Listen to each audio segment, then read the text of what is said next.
নদিয়া জেলার একটি অডিও জমা দিয়েছি, যে অডিওতে যেদিন ডকুমেন্ট আপলোডের শেষ দিন ছিল, তারপরে এডিএম নদিয়া গিয়ে কিভাবে হস্তক্ষেপ করেছেন, কিভাবে প্রভাবিত করেছেন, মূলত অবৈধ অনুপ্রবেশকারীদের নামকে অন্তর্ভুক্ত করার ক্ষেত্রে, সেটা আমরা ইতিমধ্যে ভারতীয় জনতা পার্টির পক্ষ থেকে আপনাদের কাছে সে অডিওটা পৌঁছে দিয়েছে। আমার মনে হয় না আর নতুন করে ওই অডিওটা শোনানোর জন্য, আপনারা ইতিমধ্যে পেয়েছেন। এবং মাননীয় শিশিরদা মিডিয়া গ্রুপে দরকার হলে দিয়ে দিচ্ছেন অডিওটা, আপনারা ওখান থেকে সম্পূর্ণ অডিওটা নিয়ে নেবেন। আমরা এই বিষয়ে বলেছি যে এই অডিওটা যদি সত্য হয়, ইলেকশন কমিশনের উচিত সেন্ট্রাল ফরেন্সিক ল্যাবে পাঠানো এবং যথোপযুক্ত ব্যবস্থা গ্রহণ করা নদিয়া জেলার এডিএম এবং ডিএম এর বিরুদ্ধে। দ্বিতীয়, আমরা বলেছি যে সুপার টাইম যেসব অফিসার ডিস্ট্রিক্ট ইলেকশন অফিসার হয়ে বসে আছেন, পূর্ব বর্ধমানের ক্ষেত্রে আয়েশা রানী, আমাদের কলকাতার ক্ষেত্রে এর বাইরেও আরো কয়েকজন রয়েছেন যারা সুপার টাইম হয়ে বসে আছেন, ডিএম নর্থ 24 পরগনা, এদের নির্বাচন ঘোষণার আগে বা নির্বাচন ঘোষণার সাথে সাথে, এমসিসি চালু হওয়ার সাথে সাথে এদেরকে ডিইও থেকে চেঞ্জ করতে হবে। দ্বিতীয়, আমরা বলেছি যে বিষয়ে যে ইআরও 294টা বিধানসভা কেন্দ্রে যারা ইআরও আছেন, তাদের মধ্যে 225 জন ইআরও আছেন যারা ইলেকশন কমিশনের রুলস ভায়োলেশন করে ডাইরেক্ট ডাব্লিউবিসিএস মানে ডাব্লিউবিসিএস এ এসডিও সমমর্যাদার অথবা আইএস, মূলত এসডিও সমমর্যাদার অ্যাজ পার ক্যাডার রুলস, সেই 225টা বিধানসভা কেন্দ্রে যেখানে অন্যভাবে ইআরও রাখা হয়েছে, সেই ইআরওর তালিকা নমিনেশন ফাইলিং এর আগে চেঞ্জ করতে হবে। কারণ নমিনেশন ফাইলিং শুরু হয়ে গেলে ইআরও আর চেঞ্জ হয় না, তারা কাউন্টিং পর্যন্ত দায়িত্ব থাকেন, সার্টিফিকেট ডিস্ট্রিবিউশন পর্যন্ত, declaration of the result and hand over to the certificate. এই বিষয়গুলোর উপরে আমরা বলেছি, এই বিষয়গুলো হচ্ছে জেনারেল বিষয়। এর সঙ্গে সুপ্রিম কোর্টের এসআইআর সংক্রান্ত যে হস্তক্ষেপ বা রায় বা মন্তব্য বা অ্যাডভাইস বা অবজারভেশনের কোনো সম্পর্ক নেই। এটা ইলেকশন কমিশনের সংবিধান প্রদত্ত অধিকারের মধ্যে পড়ে, এই জায়গাটা আমরা বলেছি। এরপরে আমরা আরেকটা বিষয় তুলে ধরেছি, যদিও সিও সেখানে অথরিটি ছিলেন না বা ইলেকশন কমিশন, কিন্তু গতকাল মাননীয় কলকাতা হাইকোর্টের প্রধান বিচারপতির অফিসে যে মিটিংটা হয়েছিল, সেখানে একজন রিটায়ার্ড এমপ্লয়ি যিনি কন্ট্রাকচুয়াল জব করছেন মুখ্যমন্ত্রীর অ্যাডভাইসার হিসেবে, x chief secretary Manoj Pant যান কি করে। ইতিমধ্যে ভারতীয় জনতা পার্টির বরিষ্ঠ নেতা কেন্দ্রের রাষ্ট্রমন্ত্রী ডক্টর সুকান্ত মজুমদার আপনাদের মাধ্যমে দাবি করেছেন যে মনোজ পন্থকে কেন গ্রেফতার নয়। আমি ওই বিষয়ে আমরা সিওকে বলেছি যে আপনি সিইসি কে ইনফর্ম করুন, যেখানে চিফ সেক্রেটারি ছিলেন সেখানে মনোজ পন্থ কে হরিদাস পাল, তিনি কেন গতকাল কলকাতা হাইকোর্টের এই মিটিংয়ে ঢুকেছেন বা হস্তক্ষেপ করেছেন। এই বিষয়ে আমরা যথেষ্ট উদ্বেগ প্রকাশ করেছি, কারণ সুপ্রিম কোর্ট কাদের কাদের নিয়ে honourable chief justice Kolkata high court সমগ্র প্রক্রিয়াটি স্টেট লেভেলে করবেন তার গাইডলাইন সুপ্রিম কোর্ট দিয়ে দিয়েছিলেন। সেখানে কিন্তু কোনো রিটায়ার্ড লোক বা এইরকম কন্ট্রাকচুয়াল রাজ্য সরকারের অ্যাডভাইসার কাম এমপ্লয়ি থাকতে পারেন না, কারণ আজকে মনোজ পন্থের কোনো লোকাস স্ট্যান্ডি সে অর্থে সরকারের নেই। এইটা আমরা গুরুতর অভিযোগের মধ্যে এইটা এনেছি। এর বিরুদ্ধে ব্যবস্থা যদি গ্রহণ না করেন আমরাও সিইসির দৃষ্টি আকর্ষণ করব এবং প্রয়োজন হলে আমরা এটা নিয়েও উচ্চতর আদালতে দৃষ্টি আকর্ষণ করব। আমরা অ্যাকশনের অপেক্ষায় আছি। সিও এখানে অ্যাকশন নিতে পারবেন না, কিন্তু থ্রু সিইসি এইটা পয়েন্ট আউট করার দরকার রয়েছে।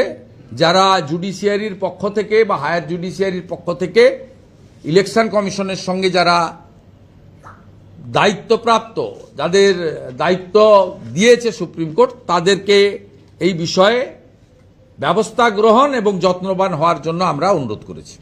আজকে আদালতে এত বোমাতঙ্ক, আজকে হুমকি ইমেল, সেখানে আপনারা কি বাংলাদেশি অবৈধ মুসলিম অনুপ্রবেশকারীদের নাম ঝাড়াই বাছাই করার দায়িত্ব জুডিশিয়াল অফিসারদের দেওয়ার পরে তাদেরকে প্রথম চেষ্টা করা হয়, আমি যেটা গতকাল রায়দিঘি থেকে প্রকাশ করেছিলাম, লিয়াজো অফিসার নিয়োগ করার মাধ্যমে।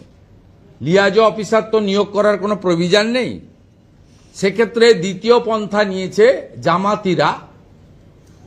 তারা এই বোমাতঙ্কের জন্য আমি মনে করি বাংলাদেশি জঙ্গি আউটফিটরা এর সঙ্গে যুক্ত এবং তাদের পশ্চিমবঙ্গে যারা জামাতি মাইন্ডেড, যারা বাংলাদেশি মুসলিম অবৈধ অনুপ্রবেশকারীদের নাম ভোটার তালিকায় রাখতে চান, তাদেরও মদত থাকতে পারে।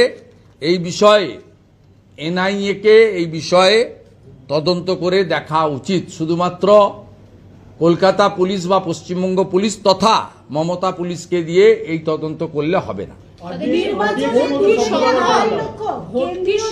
কেন্দ্রীয় বাহিনী আসতে চলেছে, পুলিশ যদি নিরপেক্ষ না হয় তাহলে কি কোন রকম ভাবে পুলিশ কোনোভাবেই নিরপেক্ষ নয়।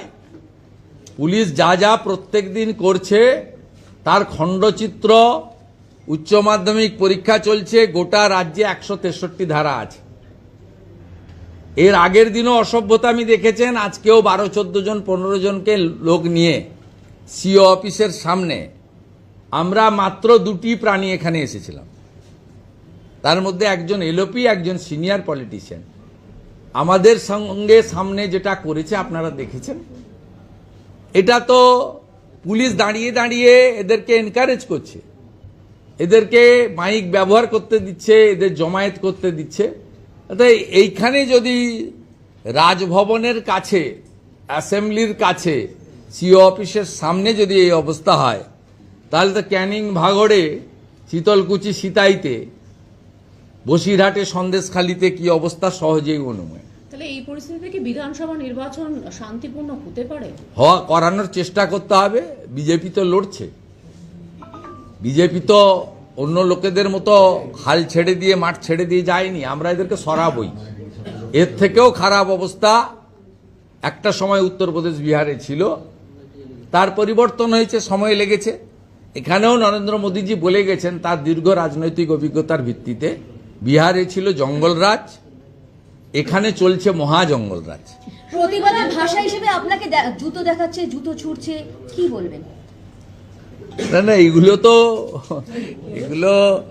এদের ক্ষমতা হারানোর আতঙ্ক এবং এদের বিরোধী দলনেতা যে সঠিক জায়গায় আছে, এই তৃণমূলের যে আর্তনাদ, তৃণমূলের যে নোংরামি, এটা দেখছেন। এই অফিসটা তো আর বেশি দিন থাকবে না। ভারত সরকার শিপিং কর্পোরেশনে অফিস দিয়ে দিয়েছে। আমরা সেটাও সিওকে জানতে চাইলাম যে আপনার অফিসের সামনে নির্মল অবস্থা কবে ফিরবে। উনি বললেন 2-1 দিনের মধ্যেই আমরা শিফটিং করে নেব। ভারত সরকারের দেওয়া অফিস আমার প্রস্তুত হয়ে গেছে। এই কারণেই তো শুধু আমাকে কেন্দ্রীয় নিরাপত্তা দেয়নি, সিওকে কেন্দ্রীয় নিরাপত্তা বাহিনী দিতে হয়েছে।